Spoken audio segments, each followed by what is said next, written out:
All right, so I think we can start. I think we can start right now.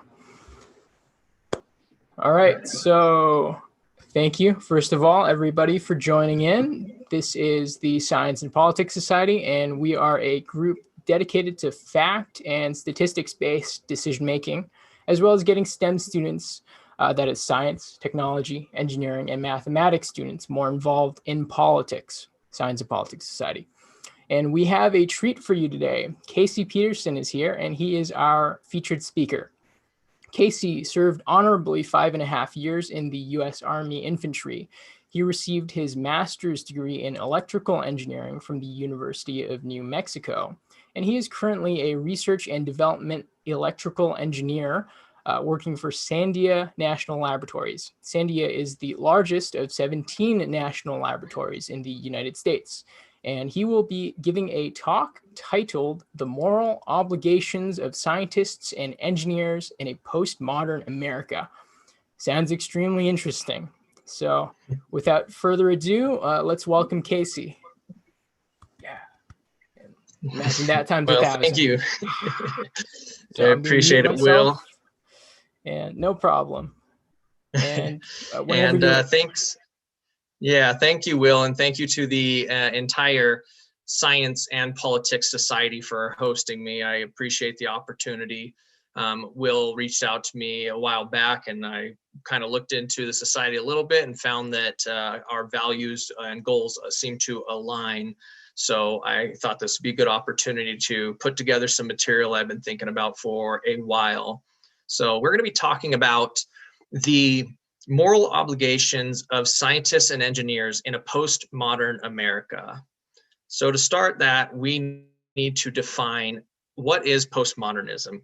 And most people that have even heard postmodernism dozens of times still could not fully define it. So I want to give everybody a rough definition, and this definition won't even be full, the full definition. We could talk about postmodernism for likely an hour.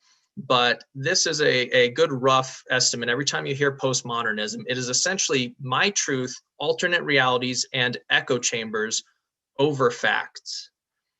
Now, under postmodernism, they believe that there is no objective truth, and they reject science and human reasoning and the scientific method unless it supports their narrative. And I want to note here that science is not simply agreeing with 51% or more of the experts' opinion or scientists' opinions. A lot of times the data, or it is the data and the results of a study that are the facts on any given subject, not the opinions and interpretations of the scientists conducting the studies. Although those are extremely valuable, and most times those are correct, but that doesn't mean all the time. And that's what science is about. It's about debate through facts and data. And that is what we are so sorely missing here in our modern day. Now, according to postmodernism, there is no universal truth, no universal absolute transcendent truths. There is only my truth and your truth. And right, wrong, facts, and morality are totally subjective. And all truths are equally valid. And your narrative takes precedence over the truth. And I don't know if people listening right now, this may resonate with you, but something that I've heard commonly said by a lot of people nowadays, especially in the last few years here, is I don't know how to tell what's true anymore, especially in relation to politics. Everything seems so convoluted and in direct opposition to one another. People are operating on complete different set of facts. So again, postmodernism is my truth, alternate realities, and echo chambers over facts. Now, Donald Trump is the first postmodern president. And I want to let that sink in, because that's going to make a lot of people angry, or I think it's a pretty bold statement.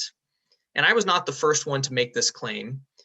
And you will likely find that you agree with me after you have considered this statement for some time. One respected journalist said that Trump is the most lying president and the most lied about president in history. So Are we living in a postmodern America because Trump himself is postmodern? Or are we living in a postmodern America because of the illogical reactions to Trump by the media, politicians, and social media? Either way, I think that most informed Americans would agree that we are now living in a postmodern America. And that is kind of a scary thought. Something within the past few years seems to have broke in our fundamental institutions. And regardless of who you think there is to blame, I think it's fairly indisputable that we have made a fundamental shift into a postmodern America.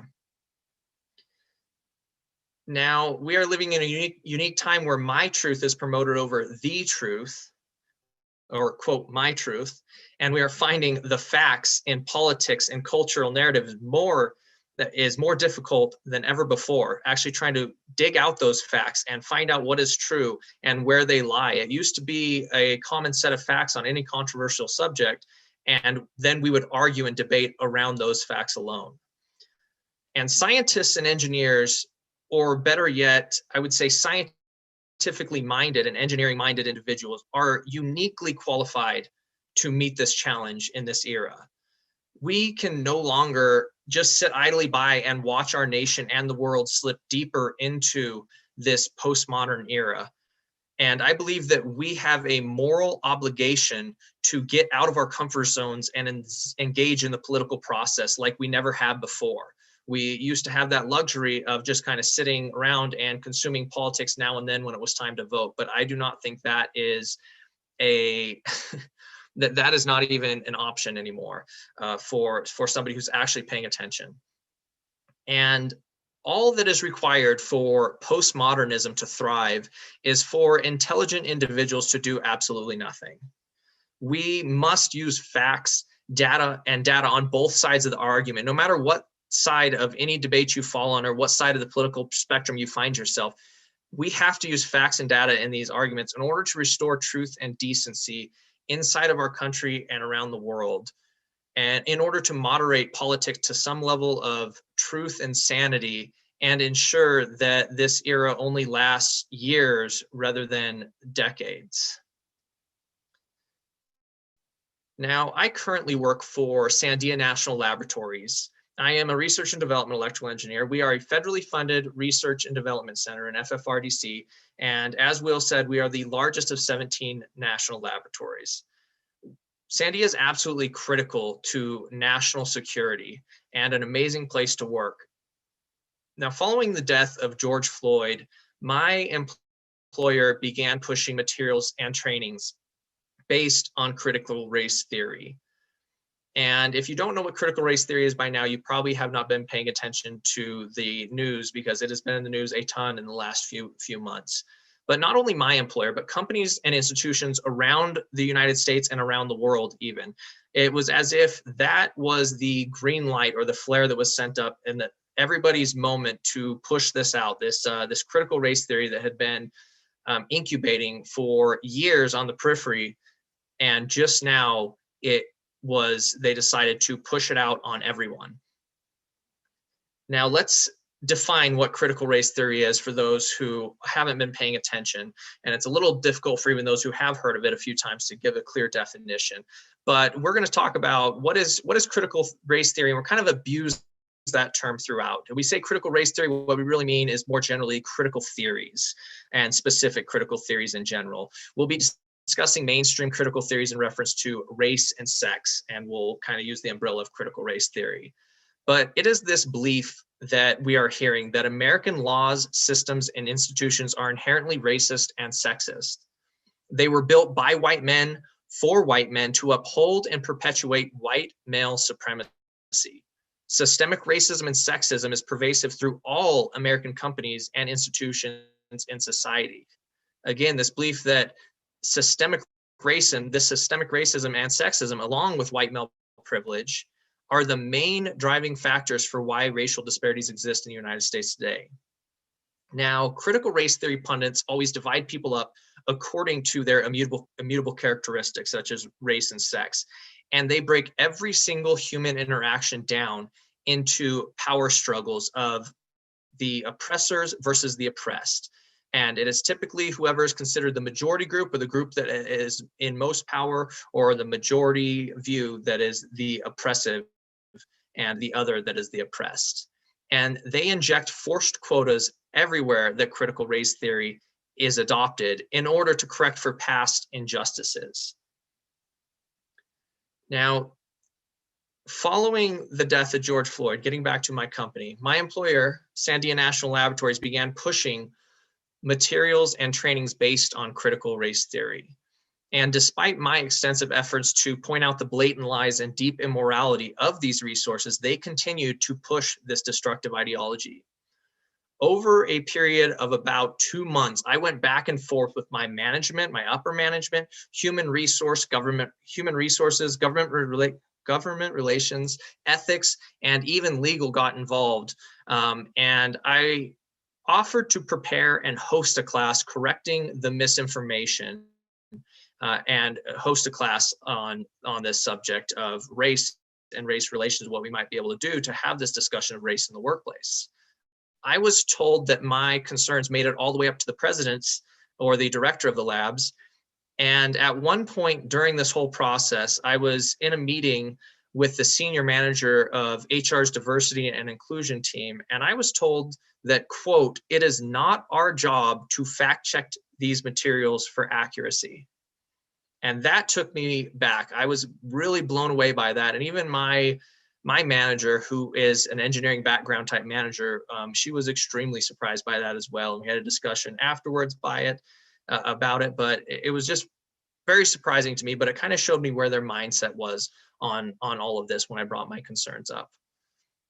So in the end, I received an answer from them and I was essentially told that no major changes are going to be made. You've been heard. Do not bring this up again and get back to work. So I then transitioned the class that I've been preparing to teach into an hour-long YouTube video exposing the materials, trainings, and the trainings that my employer's actions. And on August 25th, 2020, I mass emailed that video out to all 16,000 company employees and contractors. I was immediately placed on paid administrative leave for my actions and was eventually allowed back to work off campus on an uncleared status. They are still today, November 2nd, reviewing my security clearance, and there is no exact deadline for how long that process will take, but hopefully it will resolve itself sometime here after the election. The weeks after my video went out, I worked with many other allies, both inside of and outside of our organization, to fight against critical race theory in our government. And September 4th, 2020, the Trump administration put out a memorandum for the heads of executive departments and agencies banning critical race theory, mainly thanks to the efforts of those who are already involved in this fight. And on September 22nd, 2020, Trump issued an executive order. So a couple weeks after, he issued an executive order on combating race and sex stereotyping. And that now brings us to our first postmodern narrative that I would like to discuss: Donald Trump's ban on the so-called racial sensitivity training. This was a little interesting to watch unfold because when the memo came out, a lot of these media sources didn't know how to spin it or what to make of it. A lot of the opposition to Trump, and a lot of this is going to come from a biased perspective on my side. And so I want to let it be known that I see this type of biased postmodern narratives on both sides of the political spectrum, and it is up to you to determine where more of this lies or where more of this may exist, or if you believe it's equal. But they had a lot of articles come out immediately after this memo, and they had used words like government sensitivity training, race-related training, diversity training, saying that he was banning these things. And by the time, 2 weeks later, by the time the executive order came out following the memo, they had all kind of rallied around the term racial sensitivity training, almost, and found that that was the most enraging, a ban on racial sensitivity training. So the fact of the matter is, this executive order had nothing to do with banning racial sensitivity training. The executive order itself even praised diversity and inclusion training and said it can be good and beneficial. But what they specifically were fighting for is a few key points. And if you have time and you want to dig into yourself, Section 2A is I believe, about a page long. And so it's worth picking up it's called the Executive Order on Race and Sex Stereotyping. And it's Section 2A, 2B, and 2C kind of define, it's the heart of this executive order. And I paraphrase this and to make these into statements that everyone can understand more easily. So this is just 10 simple statements about what this executive order was doing or fighting for. This is what the Trump administration are for. This is all their pros. Number one, no race or sex is superior to any other race or sex. Number two, the United States is not fundamentally racist or sexist. Number three, no individuals by virtue of their race or sex are inherently racist, sexist, or oppressive, whether consciously or unconsciously. And this is kind of that idea of scapegoating, racial scapegoating or sex scapegoating.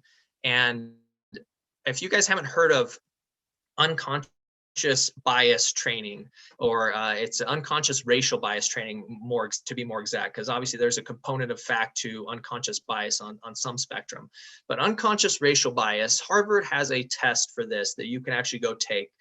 And it is in these trainings around the United States and around the world. This test, a lot of people are referred to go look at this test and see where your prejudice lies against minorities or African Americans, and see if you hold some of this unconscious racial bias. The tests are pseudoscientific nonsense. They do not withstand the rigors that would be required. For example, their repeatability scores and reliability are so questionable that they could never be used in a court of law. They're never even admissible in a court of law. And this pseudoscientific nonsense getting pushed in a flagship research and development national laboratory was just ironic beyond belief to me. In some of our trainings that we were in, they were telling us that this was a good thing to go do. But back to the executive order. So the administration, and obviously Trump didn't write this himself, whoever wrote this did an extremely good job. They are saying that individuals should not be discriminated against or receive adverse treatment because of their race or sex. Number 5, individuals of one race or sex must treat all others as individuals equally without respect to race or sex. Number 6, an individual's moral character is entirely independent of their race or sex. Number 7, individuals bear absolutely no responsibility for actions committed in the past by other members of their same race or sex. And this goes back to that idea of race and sex scapegoating, trying to blame people for the sins of their fathers. And it's a very immoral idea, especially in America, where we hold a value of everybody being innocent until proven guilty, not the other way around. And number 8, individuals should not feel discomfort, guilt, anguish, or any other form of psychological distress on account of their race or sex. Number 9, it is unacceptable to ascribe character traits, values, morals, ethical codes, privileges, status, or beliefs to an entire race or sex, or to an individual because of their race or sex. And number 10, meritocracy and other positive traits such as hard work ethic are not racist or sexist and were not created by a particular race to oppress another race. Now, these 10 points that I've mentioned here are 10 points that could ban any training for type of white supremacy training. They do not mention black, white. They do not take sides on any of these issues. This is just simple values that you could ban any type of racial training on either side, whether you are pushing for some type of white supremacy or black supremacy training, both being equally immoral. Now, this is a great example of a postmodern narratives because it shows the two separate realities created by media, politicians, and social media, and why this has become all too common. This used to happen rarely, and I've followed politics pretty closely throughout my entire adult life. And I know a lot of people who say that have followed a lot longer than me that are very surprised by the recent shifts in our trusted institutions, the people that used to bring the debate and the level, I guess, the level of anger back down to sanity when both sides were arguing. But now it seems like both sides feel equally moral and justified in their anger, and both sides feel like they're living in a scientific alternate reality, a sci-fi alternate reality. Now, critical race theory is wrong because the re-racialization of all human interactions runs counter to any hope of racial harmony in America. Viewing the world through the lens of race and gender at all times is not beneficial to anybody, and race agitation in all of its forms is in direct opposition to anyone truly seeking a post-racial America. Now, critical theory, going back to a little bit, it's always breaking people up into those two separate groups of, your oppressor versus oppressed, dominator versus dominated, villains and victims, insiders and outsiders, or in-groups and out-groups. They break everything down into race, sex, and other immutable characteristics. And under this system, the majority group has to be the oppressor. That is kind of at the crux of critical theories. So in this instance, in the United States, whites are in the majority, and male is in the majority when it comes to positions of power. So white males obviously fall at the top of the oppressor list under critical theories. And critical race theory says that you must resist this oppression by fighting against the dominant norms, whether they're good or bad. Whatever the norms are, you have to fight against them. And it lends to some pretty crazy ideas of things they're fighting against, that they're saying is perpetuated by white males or by white culture. And this is found in two of the most recommended books inside of these critical race theory trainings are White Fragility by Robin DiAngelo and How to Be an Anti-Racist by Ibram X. Kendi. And in these books, they fight against these norms, and it's kind of crazy the first time you're confronted with it, but they say these norms are racist, sexist, and oppressive ideas created by white culture. And it's a little racist even saying this, acting like white culture has a monopoly on these good ideas, but this is the types of things that they are fighting against, saying are white culture. Meritocracy, rugged individualism, a strong two-parent family, essentially saying that the nuclear family is the norm, so it's oppressing other family structures that are possible. The scientific method, and saying objective, rational, linear thinking, cause and effect relationships, quantitative emphasis, and valuing results, facts, and data over feelings. Other things that they're fighting against is the idea of a hard work ethic, a future orientation or planning for the future, and the idea of delayed gratification, following rigid time schedules, and the idea that you are in control of your own emotions and that your emotions do not control you. So to me, it's a little infuriating, because to come out and say that some type of white culture has a monopoly on these ideas is completely ridiculous, because even in a lot of these metrics that we look at, or these disparities we see, you constantly see Asian Americans omitted from these metrics because they more fully apply these types of values, and they see far more success, health, and even I would say happiness in a lot of instances in their lives, even than white individuals. In almost every single study that you dig into, Asians are at the top of the food chain, so to speak. And it's not because America is systemically racist against white individuals and all other individuals. It's simply because they are taking these values and applying them more fully than their other American counterparts.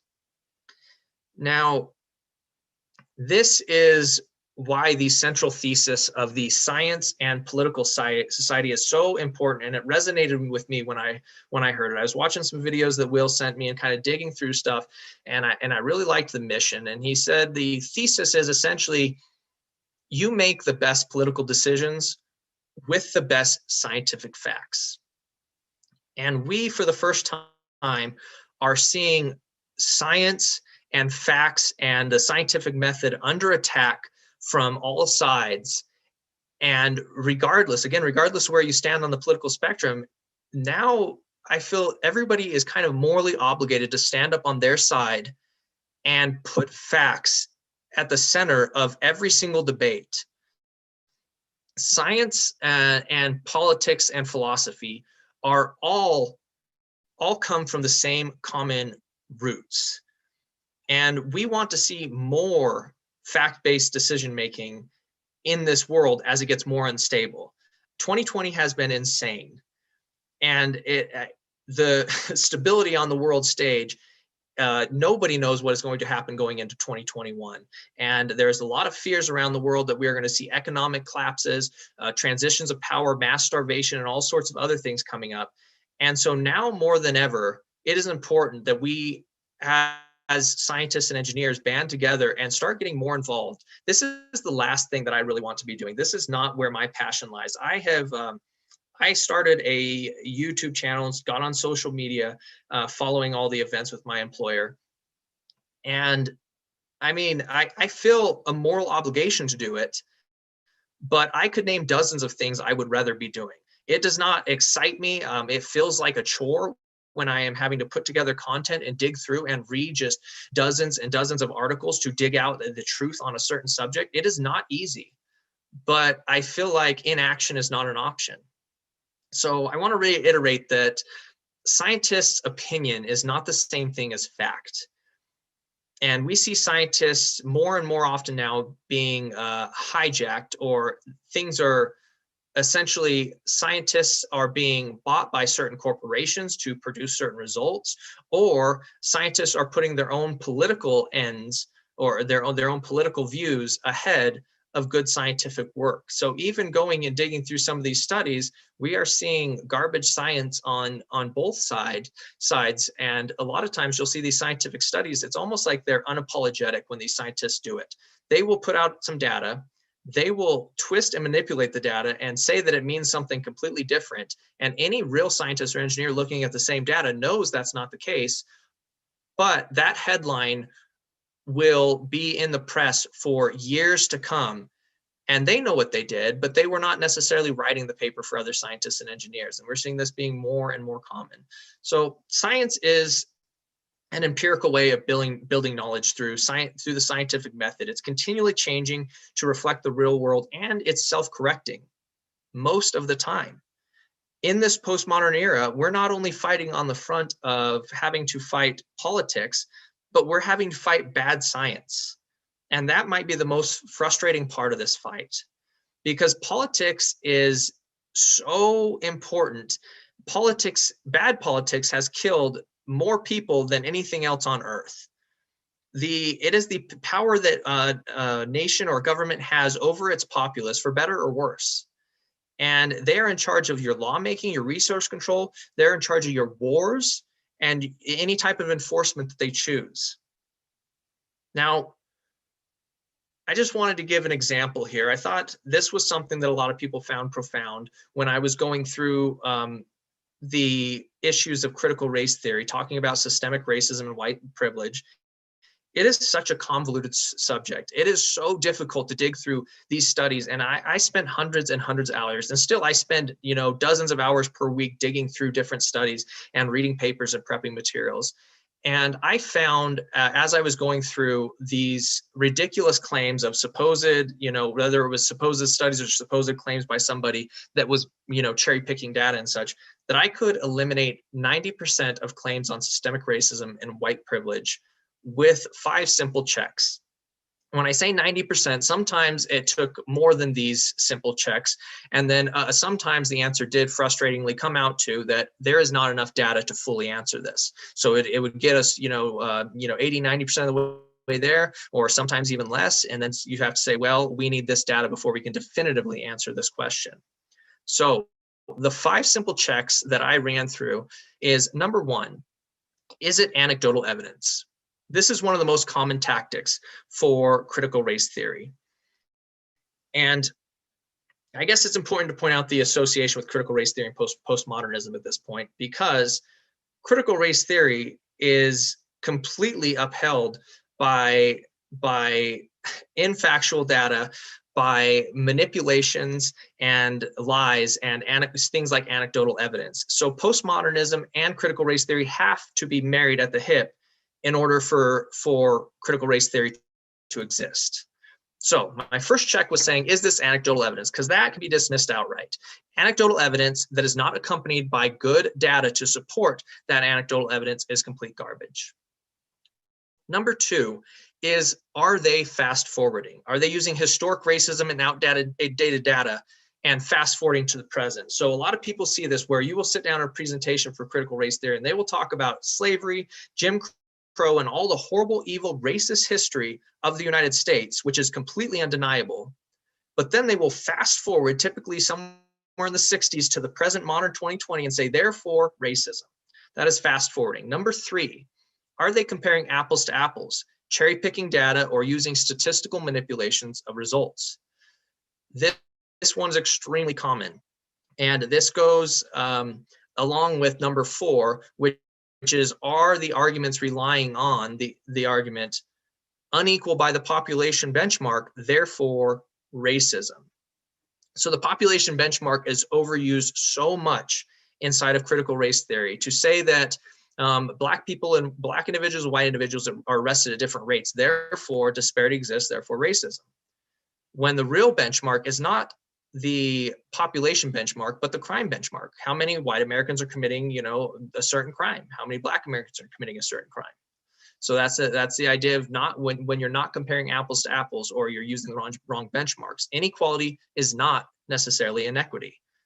And for example, just to underscore that, women versus men, there are way more men arrested than women. So I could easily, with their own logic, say the judicial system and policing system in America are extremely sexist against men. That's a ridiculous argument. And fifth and finally, is this fully or partially explained by class-based disparities? If you can swap Black or minority for poor and get the same obvious outcomes, then it is not necessarily systemic racism. Now, another thing that I ran into is a couple logical fallacies.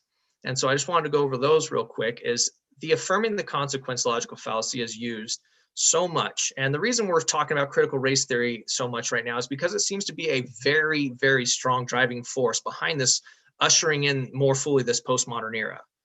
And so it's so critical that we fight against this because it is not based in fact. And if critical race theory is allowed to thrive, then I guarantee it will, that we are inside of a postmodern era. The minute critical race theory can't thrive, it is much more likely that America is out of a postmodern era. So affirming the consequence logical fallacy. That is saying, if it is raining, then the grass would be wet. Therefore, if the grass is wet, then it is raining. That's obviously one of those statements is true and the other is ridiculous. So they use this type of logic to say, if there were systemic racism and white privilege, then disparities would exist. Therefore, if disparities exist, then there is systemic racism and white privilege. And when we say it like that, it sounds ridiculous. But again, this is the logic that is used time and time again on every single place you go that's propping up this type of critical race theory training, and where they're talking about this type of racial equity that they're pushing for. The second logical fallacy is God of the gaps argument. And this is used, this was originally used for religion, or made popular from religion, saying that the gaps in scientific knowledge are evidence or proof of God's existence. So anytime new evidence came, disproving that theory, they'd say, oh, well, there's still gaps over here. That's where God exists. And I'm not saying that to be atheist or whatever. I'm just saying that to point out they are using the same argument. Anytime there are gaps in the data, critical race theorists will say evidence of systemic racism and white privilege America is in this non-existent data. If we only had that data, that would prove it. And the burden of proof here is entirely on the critical race theorists to prove their conspiracy theory of rampant systemic racism in modern America. We hold this value again in America, that you are innocent until proven guilty, not the other way around. You cannot just sentence every single white American to say that you are inherently racist as a white American. You are inherently a white supremacist. and then expect them to have to disprove it. It is the other way around. So anywhere that there are gaps in the data, that is the exact opposite of proof. And I've gone through so many claims at this point of systemic racism in policing, the judicial system, in banking, in education, and all these different areas. And these arguments, one after another, they just do not withstand the test of scrutiny. And I started down this path. In reality, I started down it in reaction to some of the claims that was made and some of the content sent out. I had content sent out to me. I didn't know a ton about this subject. It was sent to me by my employer. And there was a video making probably a dozen different claims about systemic racism using just data, boom, boom, data point, or what their claim data was. And a few of them really took me off guard. I was very surprised. It actually angered me when I first heard them, some of their claims. And I had to go and actually dig in and research.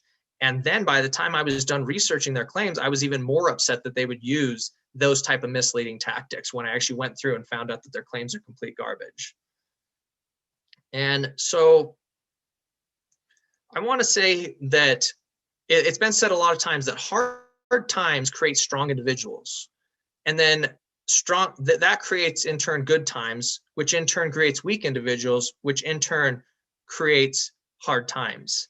And I believe for the past decades, we have been living in good times, extremely good times. And when we say we've created weak individuals, I just think more or less it's not necessarily in terms of people that go to war and strong individuals, weak individuals. It's more or less people that haven't been paying attention. A lot of people I've been discussing this with offline, or people messaging me on Twitter, or reaching out to me and discussing critical race theory and who's fighting this. They're constantly saying, where are all the brave people? We need more brave people to stand up and fight this. Where are they? And I think they're just not paying attention. I think they're all there. They're the same individuals that are going out and spending their time researching something, building awesome things. They're the same people going out and playing video games on their free time and relaxing. And it's like, we have been able to do that for so long. But if we do not get on the forefront of this, yes, 2020 has been maybe a hard year, but I think hard times are ahead of us if everybody on either side of the political aisle jump into this. Every scientifically and engineering minded person jumps into this and brings the American debate back to facts and back to logical reasoning. And we're living in a time that we have access to all the human information and misinformation at our fingertips. We have the most beneficial technologies as well as the most dangerous technologies. We are using social media is so great, but also so dangerous because it allows us to go into our echo chambers. And I'm not talking echo chambers like you can have 2 small echo chambers. You can literally believe whatever you want or nearly whatever you want. And you will find a group or an echo chamber that you can retreat into to even tell you continually why your view is correct, why your view that the earth is flat is correct. Whatever view you choose, you can find an echo chamber to retreat to and never have to hear a dissenting opinion. So this is your call to action right now. I want to give some other examples of postmodern narratives. And again, these are going to kind of have a political slant to them because they're coming from me, and I obviously have my own bias, but these narratives exist on both sides. And so we already discussed Donald Trump's September 22nd executive order. But I believe the first time that myself and even others around me, when I discussed this, quite a few individuals talking about this postmodern era that we're living in, the first time that I noticed this and that I was kind of sideswiped by it was the Brett Kavanaugh hearings for the Supreme Court. Now, regardless of what side of the debate you're on, the Brett Kavanaugh hearings seem to be living in 2 completely different worlds, completely different set of facts. And I specifically remember going through many media sources. This is about a day before he was confirmed in the Supreme Court. And everybody was giving their final pitch, all the summary of all the horrible things and why he should or should not be put on the Supreme Court. And I even listened to a podcast from, I believe, Pod Save America. And this is kind of a podcast that was against Brett Kavanaugh. And I remember listening to it, and I already knew the facts of the case because I had been listening to both sides of the media for quite a while on this. I am a strong believer that there is no such thing as unbiased media. The only way you're going to get an honest look on any one given subject is to find kind of I guess, biased sources on each side that are willing to report the facts. And then they will both say their facts, their opinions, and you will find the truth where those two ideas intersect, because they'll if they're honest, they're going to argue around the facts. But I remember listening to that podcast, and I completely understood why people were so upset, why people thought that like the Supreme Court was the last thing that this man deserved, thought that he needed to go to jail or even worse. And so I think that was the first most surprising one, because the Supreme Court in our nation is probably the most important, or maybe not the most important, but I will say definitely the most powerful, which makes it the most important institution. And so that was very surprising to me. But that's what happens. It's constant. It's not every issue. Obviously, there's issues that we still hold facts on, and people argue around the facts. But it's when it gets really controversial and the stakes get really high that now each side is deciding to throw facts out the window.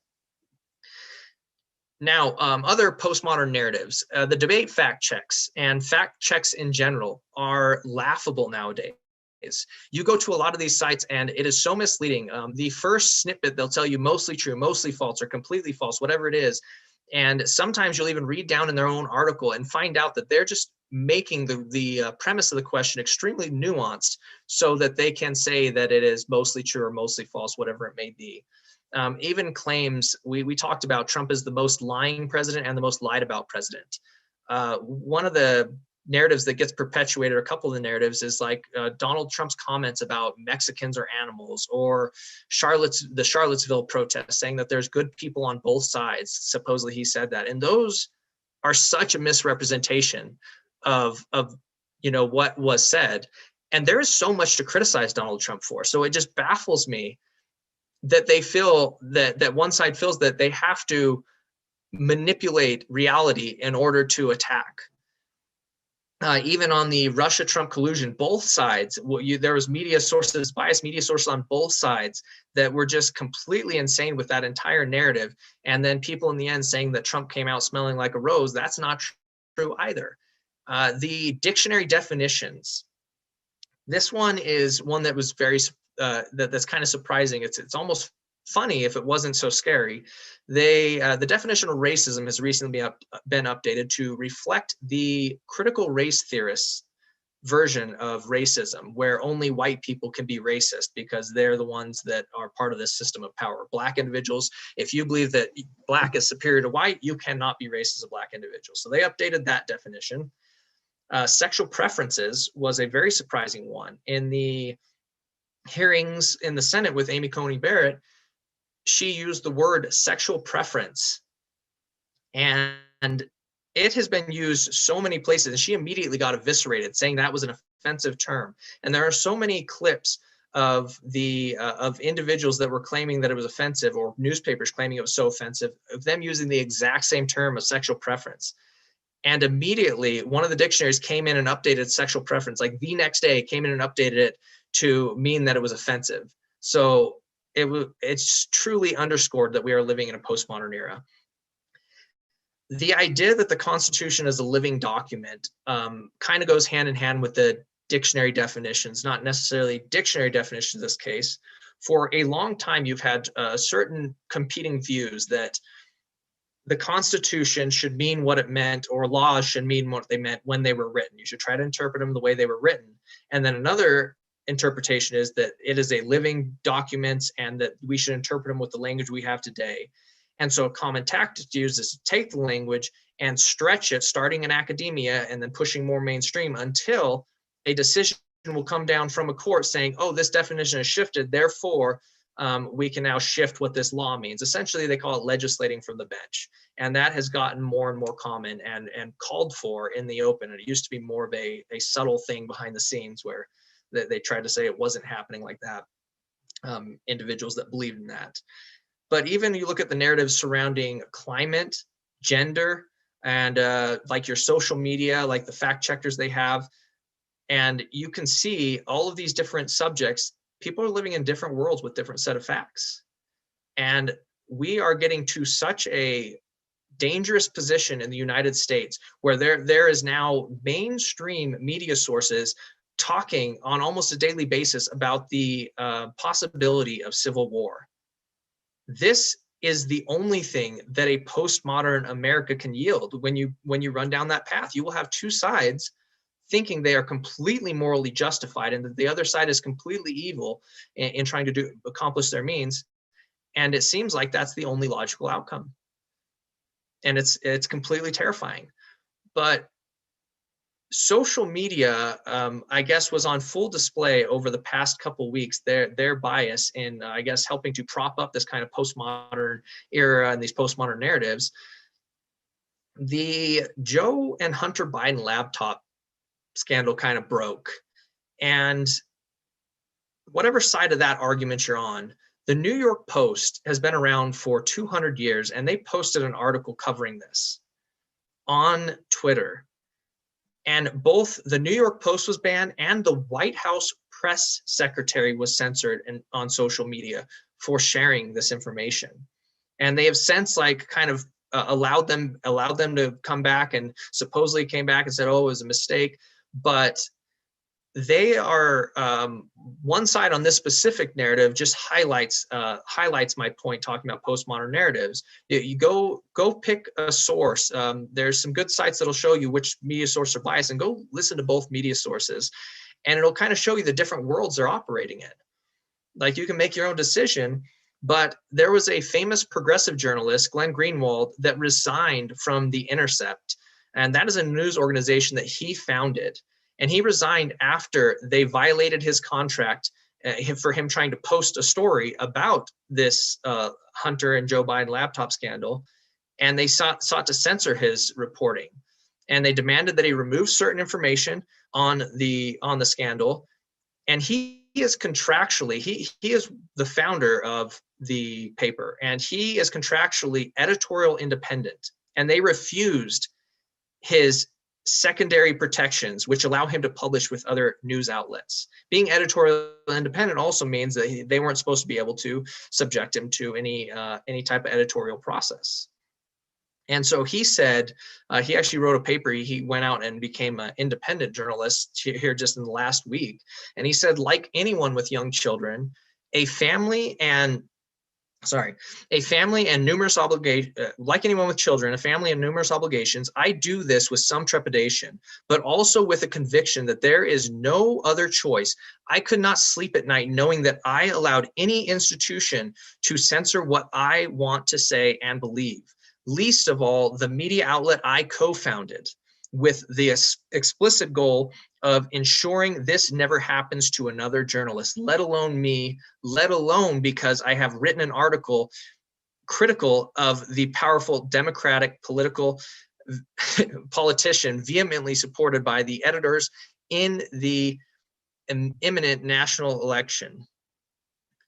So I think those are pretty damning words, and this is likely to be a story that goes down in the history books, a news article that marks a era in American politics. The way that this story is handled by these different outlets is very troubling and telling. Now, I want to ask the question again. What are the moral obligations of scientists and engineers in a postmodern America? And I think it simply is that we can no longer sit idly by and consume politics, once every 4 years to go vote or once every 2 years to go vote. And it is now, I believe, required that we stand up and start digging the truth out and the facts out on these extremely difficult and controversial subjects. It used to be so easy to go to a couple media sources and find out what was true and what was false and do some fact checking and talk to a few trusted sources. And now that is getting more and more rare as we go along. So I'll say it again, we're living in a unique time where my truth is promoted over the truth, and finding the facts in politics and the culture narrative is more difficult than ever before. Scientists and engineers are uniquely qualified to meet this challenge, and we can no longer sit idly by and watch the world and the nation slide deeper into a postmodern era. I believe that we have a moral obligation to get out of our comfort zone and engage in the political process. All that is required for postmodernism to thrive is for intelligent individuals to do nothing. We must use facts and data on both sides of the argument in order to restore truth and decency to our country and world, in order to moderate politics to some level of truth and sanity, and ensure that this era only lasts years rather than decades. So thank you, Will. I appreciate you having me on and hosting me. And now we'll open it up to any questions that we have. All right. Wow. First of all, great talk, Casey. Thanks for coming on. It's Thank you. very nice to have you here, and I really enjoyed it. And I think you did a great job. So I especially liked how you go over logical fallacies. I think this is something all kids should be taught in school, just to polish their reasoning skills. Yeah, it should just be taught to every kid. I don't know why it's, I never got that when I was in school, but maybe in some schools they do. But possibly. Echo chambers and social media is another great point that you went over. And I also liked how you went over a lot of recent developments in politics. So great, covered a lot of stuff in your talk. And it's also crazy that Sandy is still reviewing your security clearance. So I wish you well on that. Yeah, that process has been interesting. And so, sorry, can you hear me? Hello? Yep. Okay, so I was just saying that it's just interesting that Sandia has been reviewing that process, and I was kind of told by some people that it may be getting a little more political. The process may be getting political, and I hope that's not the case.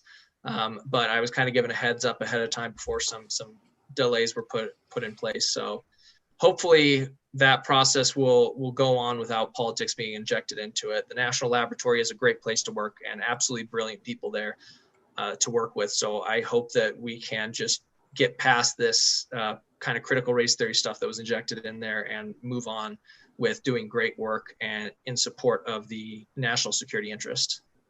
Yeah, and you should definitely be treated fairly, I hope.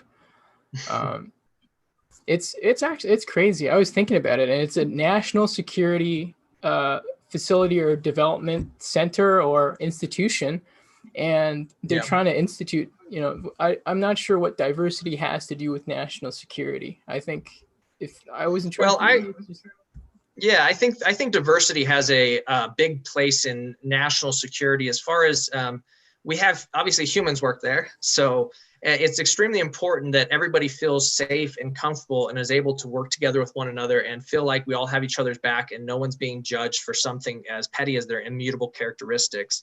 But they seem to overlook the fact that, first off, the majority of the laboratory is white males, because scientists and engineers disproportionately are made up by white males in the United States right now.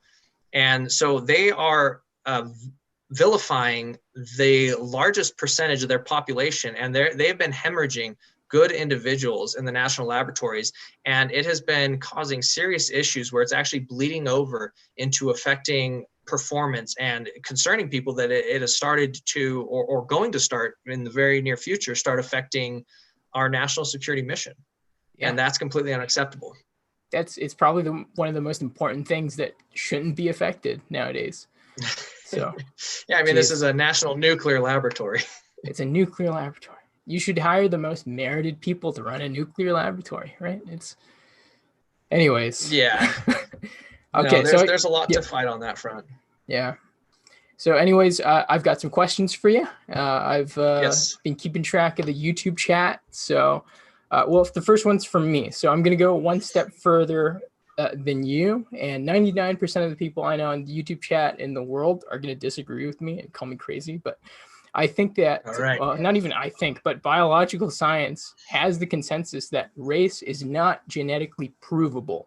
So that means there's no genetic definition or any definition of race, which is objective and applies to all of that specific race. So there are only subjective definitions of race. So as far as the field of biology is concerned, race science is 18th century pseudoscience. I think it's all built on sand.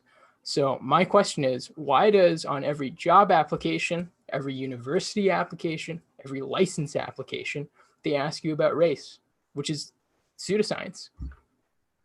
Yeah. So this is also an unpopular opinion, and I share your view, because critical race theory, in its definition, it completely agrees with your assessment of race. And I originally, when I read it, I said I completely agree with that as well, because in my mind, I say it's one of the least important characteristics that we have as human individuals. Like you as an individual, we judge you by the content of your character, not the color of your skin. But to your question of why are we asked about our race on all of these applications and things, it's because America's history with race has kind of pigeonholed us into these boxes where we are now offering affirmative action on different fronts for different things and trying to make up for sins of the past in the United States, and some type of, affirmative action being some type of reparations. And this is a serious problem, because when I have these arguments, I say there is no systemic racism in banking. And then I go through all these arguments telling people why there's no systemic racism in banking. But at the end of the day, there absolutely is systemic racism in banking. And the systemic racism takes the form of me if I was a poor white individual applying for a business loan, I will be denied a business loan, the same business loan that I could get if I was Black, because we have these affirmative action type business loans. And so here is the hand of government. This is so immoral, because the hand of government is reaching out to the poorest and the most disadvantaged among us. And then you have some individual who is disadvantaged or poor reaching up for that help. And if their hand is the wrong skin color, it is slapped back in the name of some type of racial equity. And it's something that we have to get past, because I think there is a lot that we can do to fix the income disparities, or the issues, the disparities between different income classes inside the United States. But we can do that outside of race. Those types of programs, if you implement things to help the poor and disadvantaged classes in America, it will disproportionately help minority communities, because minority communities are disproportionately poor. We do not have to make racist policies to try to make up for past racist policies. So the government, if I'm understanding you correctly with the bank loan thing, the government is inventing something called race and implementing that as a law. I say inventing because you can't really prove it biologically. Whereas I know what you're saying. You could implement laws based on something provable, like economic status. You could really easily prove that someone has no money, and you could do a lot to help those people. Not to mention that you would have a lot less people wouldn't be fighting against it, right? Like it's so immoral to judge, for the government to be judging people based on the color of their skin. But you talk about economic status, good luck for people fighting against that. You would get a lot more of this legislation benefiting these communities passed. I agree with you on that. And with affirmative action too, I think that should be based on economic status. If it has to be in there at all, I think all that should be on economic status. Well, there's so many problems. We can talk a little about affirmative action in general. It's very demeaning, right? It's demeaning to the individuals that are in affirmative action. And then when you push very strong affirmative action, do you really think that creates generations and generations of stronger, more intelligent, more qualified individuals? What ends up happening is you get less and less qualified individuals, and you're actually putting them further behind their peers, their white and Black, or their white peers, their Asian peers, whoever else they're trying to compete with. It just keeps putting them further and further behind, and we're only going to deepen these racial disparities we see, not heal them. Yes. I think even Tom Sowell points out that back in the day when he went to Harvard, he's a Black man. I'm sure you know Tom Sowell, economist, famous guy, actually. Tom Sowell's great. He's brilliant. Back then, I don't know when he went to universities, 30s, 40s, or 50s, he was at Harvard. And when you saw a Black person at Harvard, you thought he was, much smarter than you were, because you knew he had to go through so many hoops and things to get to Harvard. But nowadays, it's kind of the reverse. And I don't know if that's good. I don't think that's good for so-called Black people. I don't think. No, I and don't think in it's good. addition to that, this type of But that's racial my personal equity that opinion. they're That's not the pushing. Science and Politics Society's opinion. So yeah, of course, this type of racial equity that they're pushing for in the form of affirmative action and admitting more Black Americans to different college institutions, you just have to wait, because soon enough you will see you see a disproportionate number of Black Americans already failing out.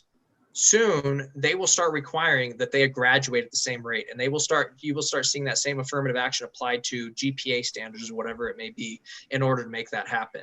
Because it seems even more racist to me that they're allowing them in and then allowing them to fail out as well. Yeah, it's nuts. So, and that could be a whole other conversation, but I got to move on to the next question. It's a very controversial conversation. Yeah. Fun though. I like having those. So Karen asks, can you give a bit more specific details about some of the topics that your video challenged? Yeah, so specifically the first video that I put out, the first video I discussed systemic racism in policing, because all this kicked off around George Floyd.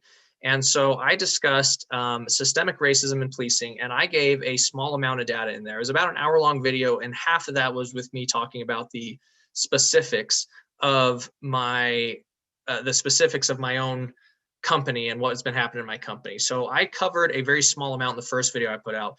But systemic racism in policing, the first thing is there's this idea that police are disproportionately killing unarmed Black men at ridiculously high rates. And so one of the points that I made in that video was pointing out there was 25 unarmed white men killed in 2019 and 14 unarmed Black men killed in the same year. And then I went through a lot of the policing statistics where they had made certain claims based on the racial disparity that exists by percentage of the population. And Heather McDonald is one of the best resources if you really want to dig into this, because this is like, it is such an expansive subject. She's got some videos online that you can go into, and she's even written a book on it where she just breaks down a data point after data point, statistics after statistic, going over policing and the judicial system, this false narrative of systemic racism in these institutions. So that she is an absolutely great resource to reach out to on that. And then my video, if you wanted to go look at it, it'll be the first video that's on my channel on the timeline. That's when I started the channel. The channel is on YouTube. It's called it's Data Driven Conclusions. So you look up the channel, and that I have all those videos there, and it'll be the first video that I posted. And then I have a bunch of other videos going over other aspects. Also, if you wanted to follow me on Twitter, if you felt like asking me questions on there as well, you can find me at Casey A. Petersen spelled with an E-N, if you want to reach out to me there. Okay, so next question. Matthew asks, has there been any word on the trainings your company had put in place being deemed illegal because of this executive order? If so, did they take any steps to respond to it? Yes, we are a federally funded research and development laboratory, and they took immediate action on when the memorandum came down before the executive order. They paused all diversity inclusion trainings, and then those are still paused. And essentially, they're saying they're paused to determine what they're going to do. But I've talked to some higher up individuals. I set up a private email originally for people within the company to kind of email me their stories, and I communicated those onto the Department of Energy, the Secretary of Energy, and everybody to help root this out of Sandia to show them what was going on. So a lot of people continued communicating with me, and they are waiting and hoping that the people that were pro critical race theory and leadership are hoping that there's a Biden win and Biden will eliminate this executive order banning race and sex stereotyping and race and sex scapegoating. So if that happens, that's essentially they're just in a holding pattern right now, trying to reform and determine what they're going to do with the trainings moving forward. But what is going to happen in reality, that executive order went further than just banning it inside the federal government. It banned it from anybody that wants to even work with or contract to the federal government for any reason. So it is a very hard-hitting, extremely good executive order in getting this out of all of our institutions. And so if that's repealed, this fight is going to likely take the form of a lot of lawsuits if they decide to move forward in the same manner they have with their trainings. Because obviously this is racial trainings. When you're talking, you want to talk about white privilege for an entire hour-long class, but you're not going to mention other types of racial privilege like Asian privilege, Black privilege, Hispanic privilege, whatever it may be. That's obviously racial discrimination. And there's a lot of other things in these types of trainings that would be deemed illegal. And that may be the form it takes for a lot of private industry fights, because the trainings are wrong on so many levels. So essentially the answer is they're kind of in a holding pattern waiting, but yes, they did immediately comply with the order, and they're ensuring that everybody's complying across the board, but they paused all diversity and inclusion trainings. So I hope that answers your question. All right. Next question. Sydney asks, is Casey saying that Black people and minorities are not currently facing negative effects in our society? So why is a Black person 5 times more likely to be stopped without cause than a white person if racial injustice is not at play? So no, I guess there's a yes and a no to that question. So obviously, Black Americans are still suffering from, I guess you could say, historic systemic racism on some level. You don't just go out of hundreds of years of slavery and Jim Crow and then expect them to be up to the same level of every other American. But you have to ask yourself, how much systemic race, how much of that disparity that exists, how big is it in reality? After you actually dig through the data and not the glamorized data points that you get from this side of the argument. And after you identify that, you say how much of that is due to this type of systemic racism. And so I don't know the exact study you might be citing where they're 5 times more likely to be stopped. But we have a lot of data from other studies that I have looked into talking about Black Americans being more likely to be talked to by the police. And Black Americans are more likely to live inside of inner cities where you have higher levels of policing. So even poor white Americans typically live in rural areas, and poor Black Americans live in urban areas. So poor Black Americans do have more interactions with the police. But if we look at also the crime rates, talking about how many Black Americans are committing certain types of crimes, you see that there is more policing inside of Black neighborhoods, and it's due to the fact that there's more crime inside of these neighborhoods. Now, there's a lot of corrections. I guess there's a lot of disparities that just because I can say that this disparity doesn't exist primarily due to systemic racism does not mean this disparity doesn't exist, and it does not mean that we do nothing about it. There is a serious problem in our poorest communities in America where you have these minorities committing extremely low-level crimes, or any individuals living in these communities. And because they live in a crime-ridden neighborhood, they have police right there to write them up a ticket or take them away or whatever it is for these low-level crimes. And these crimes stack one on top of another on top of another. And even as juveniles, they come out turning 18 years old having a record already. And they're much more likely to go to prison because that record exists. Now, to say that that is due to some type of systemic racism is not properly defining the problem. And if you're not going to properly define the problem, you're never going to find the solution. We know that as engineers and scientists. The first thing you have to do is properly define, why does this problem exist? And we find out it's more, there's a lot more to it than just saying it's systemic racism. There's a lot more to defining that problem and actually finding a proper solution for it.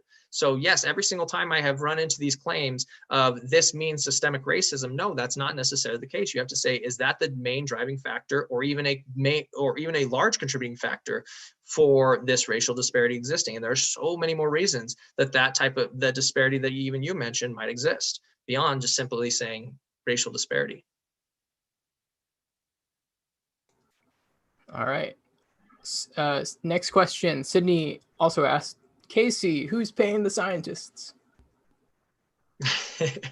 Who's paying the scientists to what? I guess, Will, if you want to define that a little more, I guess I'm not fully understanding. I think you were talking about before scientists and scientists' opinions are 2 different things. You talked about Maybe there's money going to scientists to Okay. maybe. No, I see where that might be going. Maybe I came off as kind of conspiratorial on that, and that's not where I'm going. When I talk about being paid for these opinions, I would say a good place to look at some of these is an example that might be a oil industry paying for a certain type of study to make sure that that something they're doing looks more environmentally friendly than it might be. Or we've seen this throughout history where you've seen more of these kind of paid for, you're working for me, therefore you're going to do this type of research.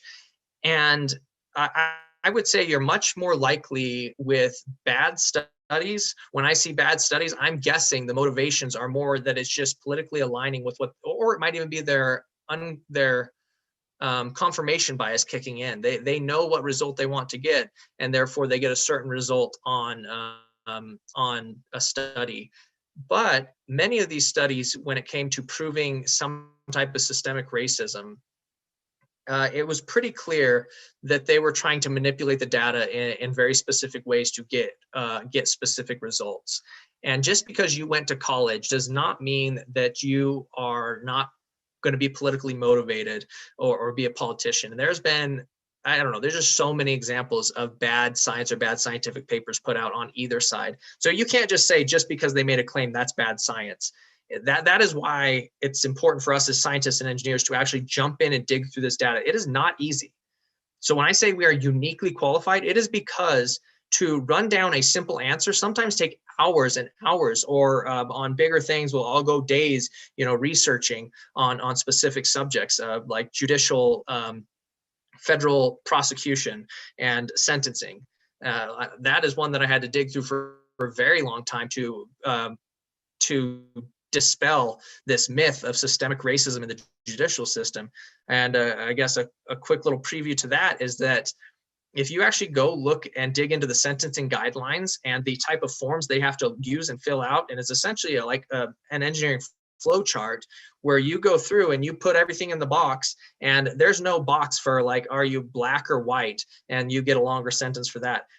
Just that is so constricting for federal judges that there's a claim that black men are sentenced to 20% longer sentences for similar crimes.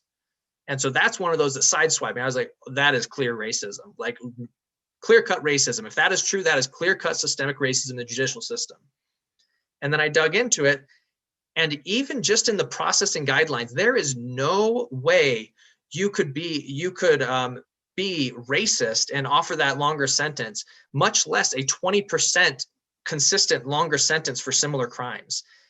And that claim came down to the fact when they say similar crimes, they're not really comparing apples to apples. They're not comparing similar crimes as far as like how many previous crimes you had, did you plea down and all these different things. Right now, there is a problem in the judicial system, policing, and other areas, but especially judicial system and policing, where we need to start collecting better data.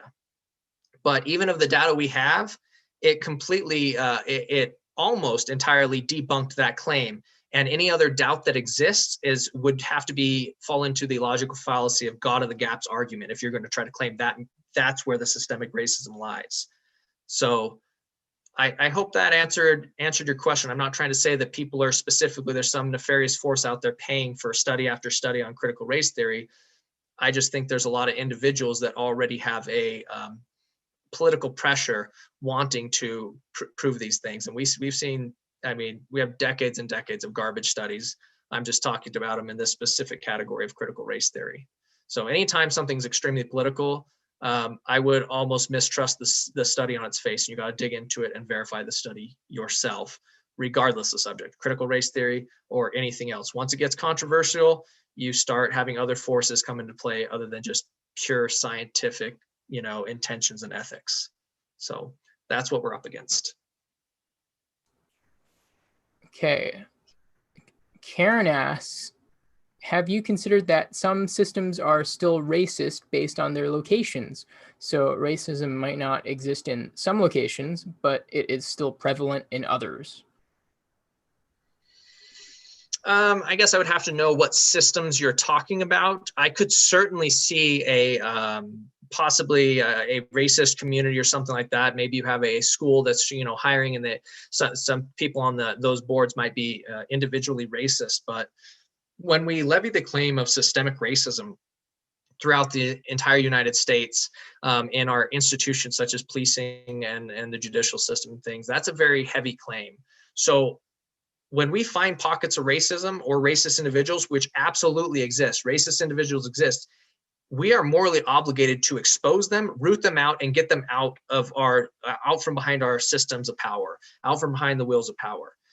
And that, I believe that applies. I don't care if you are a white supremacist or black supremacist. I believe that anybody trying to uphold this idea that any race is superior to another race, or that any race is hold certain characteristics or characters or values or ethics just inherently because of their race, I believe those individuals don't deserve to be behind the wheels of power. So yes, certainly you could have small systems, but America in 2020 is not a racist nation.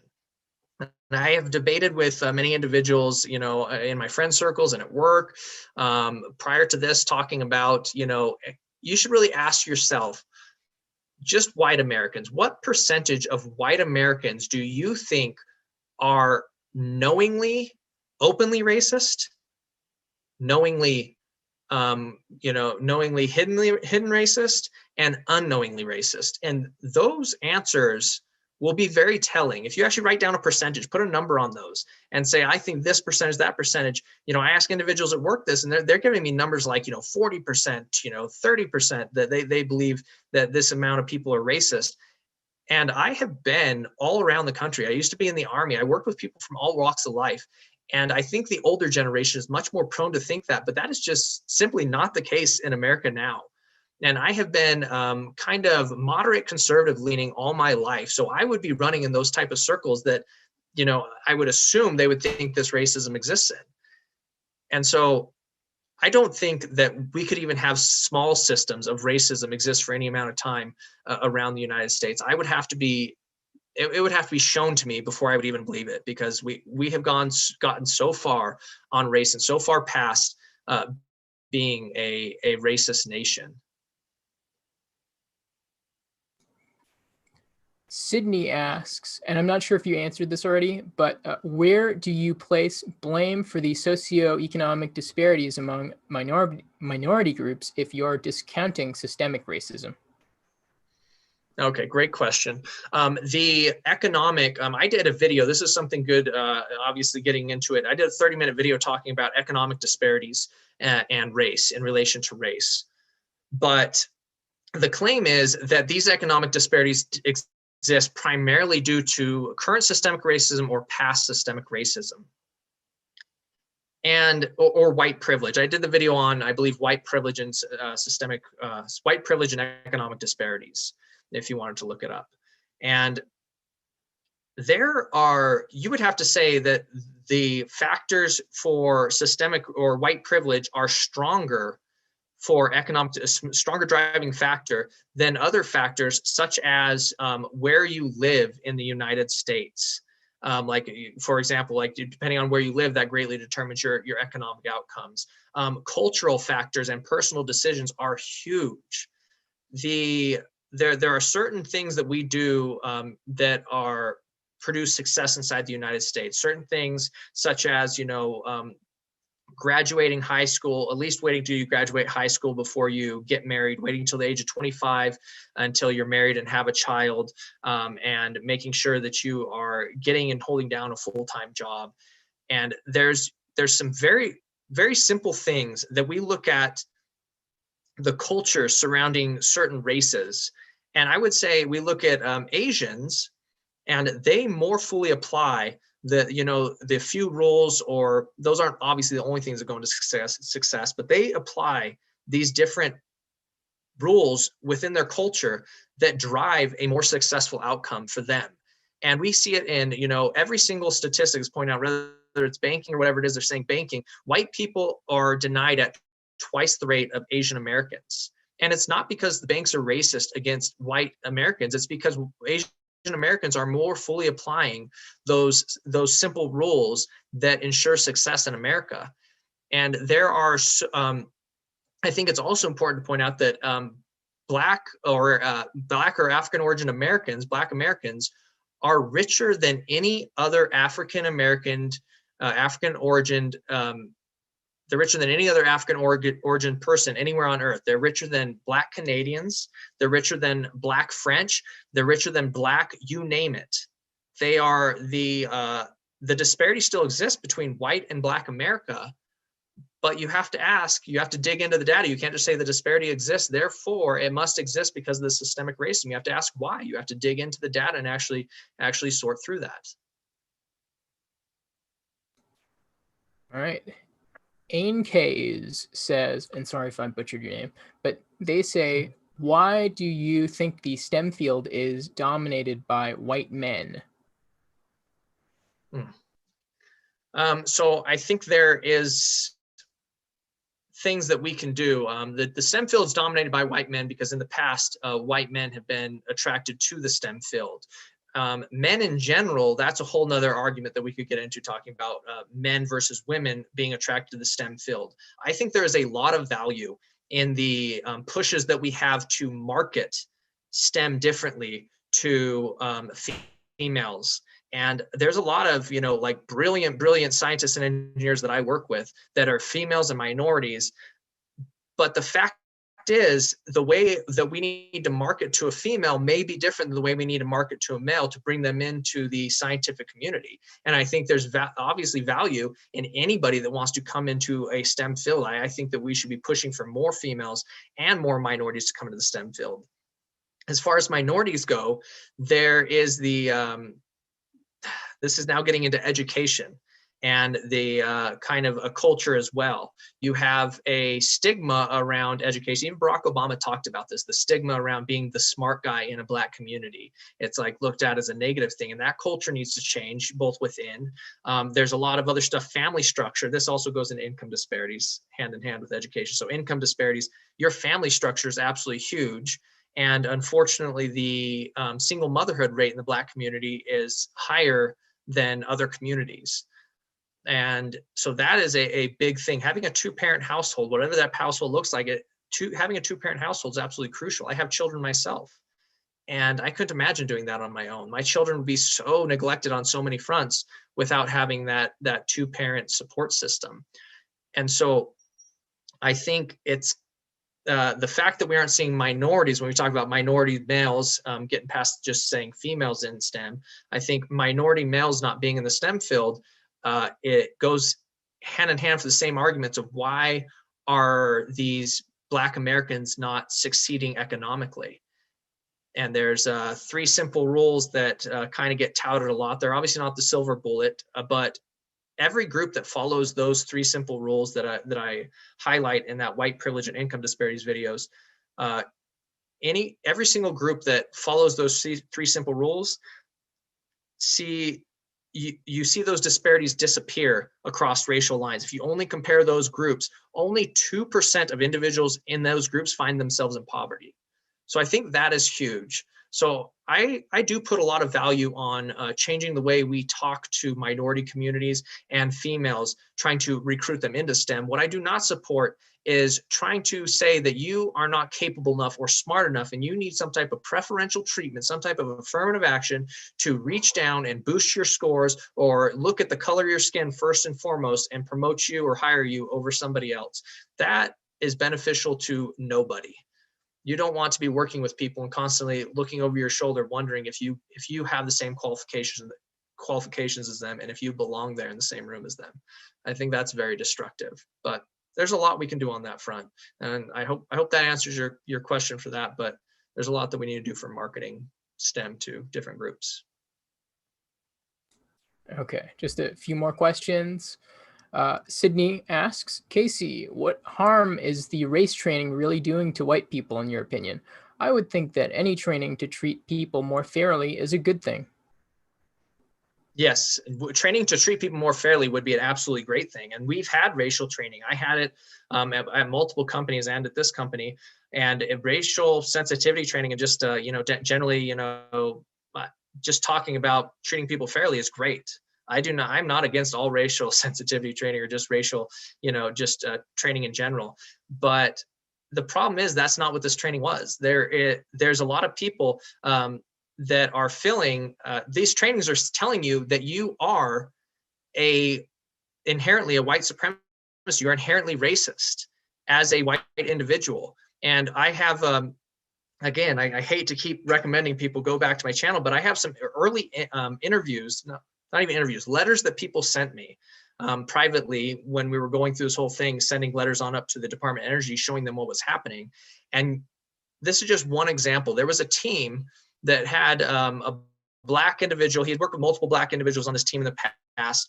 And there's a Black individual in the team that stood up in the group meeting and called everybody out on the basis of critical race theory. Critical race theory is far beyond just saying like we should all be equal. And just the team knowing that this Black individual was pushing for this so hard strained the relationships inside of this team and made it so hard for them to work together that so much so that they didn't even want to be in the same room alone with them for fear that they might be called a racist or be told that they did something wrong, or like afraid to interact with them, constantly being judged, because all of a sudden you have this person here that for a fact he just went all in on critical race theory. So he believes that you are part of the system of power that oppresses him and that you yourself are a white supremacist. And he expects you to become an activist to try to overcome this, an activist giving you very specific, political actions to take to overcome this. They even had a list they gave out in our company to donate to specific political organizations. So that's one thing. That's just like a team interaction. Another thing is we had a lot of people leaving the company. They were applying for promotions, and they were being extremely qualified for these promotions, but constantly being overlooked because they were a white male. And the sentiment has been put out there for a while now that's saying like, why am I even going to try? I know if I compete, if a female or a minority applies for the same promotion, regardless of their qualifications on this, almost regardless, that they are going to be getting it over me. And a lot of people feeling very disenfranchised. You had people leave just because they're going to these trainings being told how racist they are, a very demeaning, saying that you are a white male, you benefit from white male privilege, you're oppressive. And so that is no way to grow team cohesion. It's a very destructive ideology, and it is going to do nothing to benefit our national laboratory and any other institution that is tried in. A person that I have listened to a couple of his podcasts, Brett Weinstein, he talks about critical race theory quite a bit. And he said in one of his podcasts, he said, any institution that resists this kind of critical race theory is going to create a concentration of competence and courage. And I truly believe that. And likewise, any institution that does not resist this push is going to create a concentration of incompetence and cowardice. And that is the last thing that we need at one of our flagship nuclear national laboratories. Saif asks, hey Casey, can you give examples of ways to fix economic disparities outside of gender or race-based initiatives? Yes. So again, those 3 simple rules, I'll try to recall the 3 simple rules. This is one of those that needs to be, it's not the silver bullet again, but it's one of those that needs to be told to every single high school student or anybody across the nation. Before you graduate high school, everybody should know that they are going to graduate with these priorities of what they have to do to enter the middle class. And that is to, if I'm remembering right, to wait until you are married to have a child, and at least 25 years old to have a child, and then to have a full-time job, like to get a full-time job, and to at least graduate high school. And again, those 3 things that out of that group, only 2% of that group ends up in poverty. So that's one major thing. But you can't just blanketly say that, because obviously saying like, oh, have a full-time job and you won't be poor. Obviously that's going to help. So that's, a little ignorant and short-sighted to say that's the whole thing. We're talking about racial disparities. Education is the place where we are failing minorities the most. If you don't have an education, you are not going to get a good job if you don't have a good education. A lot of these individuals are going to school in areas where they look right and left, and all the people that have graduated are doing nothing with their lives. Their school is so useless. There's people ending up in prison. They look at school as a way to pass time and screw around because they don't see the same value because their schools are failing. Now, this is getting into very controversial issues, but you have different solutions proposed this, and I'm not going to claim that I know all the solutions, but one of them is they have solutions of school choice. And I know there's problems with the arguments behind school choice, but school choice empowers you as the individual. So if I'm living in a poor neighborhood, I cannot possibly qualify for living in a middle-class neighborhood, but 20 minutes away, there's a school that's not failing. We need to be able to allow them to go to these schools that are not failing and allow the schools that are failing to completely fail. They are currently being propped up by the teachers' lobbies and the teachers' unions, sorry. And the teachers' unions for a very long time, I guess, I don't know how long, but here very recently, in the past decades, they have become a very destructive force. Students do not pay the salaries of teacher unions. Teachers unions have constantly put the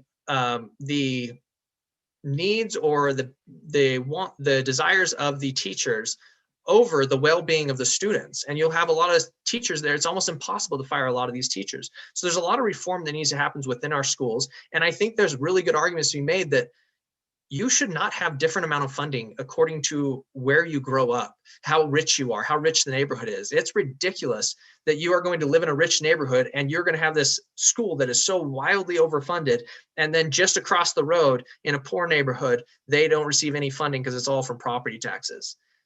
With school choice, that money follows the student, meaning if you have a school that is doing amazing and they're adding more and more students, they're making more and more money. And the schools that aren't making money eventually have to close up shop and either reform or do whatever they're going to do. So I think there is, when we're talking about how to correct these economic disparities, it's not a 5-minute conversation that I can have right here, but kind of a shift in the culture and pushing more things inside of the culture for minority communities, as well as fixing the education system are key. And Thomas Sowell, he is 90 years old. He just wrote a book. And he just wrote a book on the education system. And he is very much pushing for action in the education system to solve our problems in the education system. So his book, I think, whether you agree or disagree with all the points he makes, he is absolutely a brilliant individual. And it is worth picking up his book and reading it, because I think a lot of the things he spelled out in his book would go a long ways to correcting the disparities we see in the United States. All right. I'm just going to ask one more question because of time. So Okay. a Wish on the Moon asks, if disparity disappears as wealth increases, why not fix the wealth gap? Yeah. So the fixing the wealth gap. Yeah. The disparities. I don't think that's all the disparities. Obviously, you can't just say the wealth gap is at the core of it, though, because wealth is even crime. You talk about it, there's a disparity in how many individuals Black individuals end up in jail. That's strongly correlated with income. And you talk about education. That, again, is strongly correlated with income. So yes, it is one of the main areas that we should be focusing on as a nation, is correcting those issues. And it's one of those frustrating issues because we're talking about postmodern narratives. There's so many lies on both sides. And we really have to, I guess, jump into this debate and be that sane voice that dispels lies on both sides. And it doesn't matter what you politically believe. Everybody has their own bias, their own confirmation bias. That's impossible to overcome your own confirmation bias. But it's what you do. You're presented new information that conflicts with your own confirmation bias. Now it's what you do with that information moving forward. From that moment forward, that is what determines if you are acting justly or morally. That is what determines if you are a moderate individual that cares about facts and data, or if you are an ideologue, another individual just propping up the narrative over all else. So I think it's extremely important for all of us to jump into this debate and try to dig out the data and debate with individuals who want to really know the truth, regardless of where it takes us, and no matter how uncomfortable it is to us or what we thought we knew. All right. Anything you'd like to promote? Your channel, your Twitter, anything?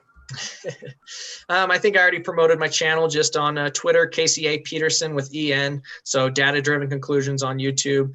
And yeah, this is a debate. I try to get to comments and things. So if you have more questions you want to ask me, maybe go over to YouTube and jump into the comments, and I will try to answer those. And for more difficult answers, I will try to maybe make videos in the future, because I know this is a very controversial subject, and a lot of the things I might have said here could upset some people. And I don't claim that I'm not absolutely correct on every single thing that I do. I try to be. I try to dig into the data, but I have been proven wrong so many times in my life.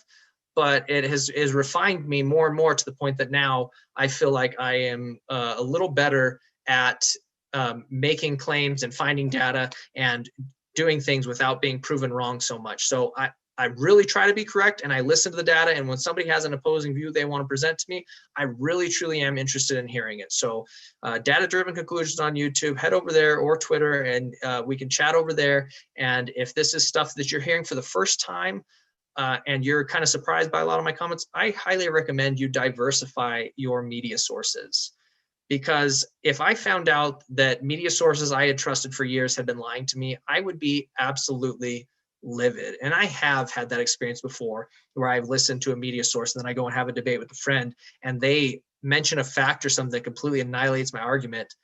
And that's the last time that I will listen to that media source. I don't like being made into an idiot. And when they want to omit facts or lie to me, that will make me more upset than anything. So I highly recommend we all diversify our media sources and challenge our beliefs every day to make them stronger. And that's the only way we're going to moderate the insanity that we see in the United States today. All right. Thank you, everybody, for joining us. Remember to join our Discord if you want to continue the discussion. I'll also post Casey's channel on the video description. And thank you, Casey, again, for talking to us. I really enjoyed it. So best of luck with everything.